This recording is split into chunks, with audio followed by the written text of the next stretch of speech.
కలపాలి. కొంచెం బెల్లం కరగాలి కాబట్టి చాలాసేపు తిప్పాల్సి ఉంటుంది.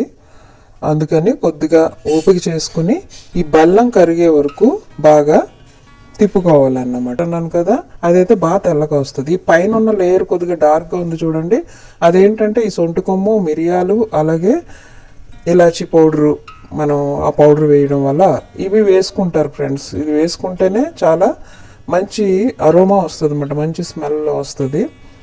చాలామంది వేసుకోకుండా, కానీ వేసుకుంటేనే మంచిది. ఇది ఫ్రెండ్స్ జున్ను ఎంత బాగా వచ్చిందో చూడండి.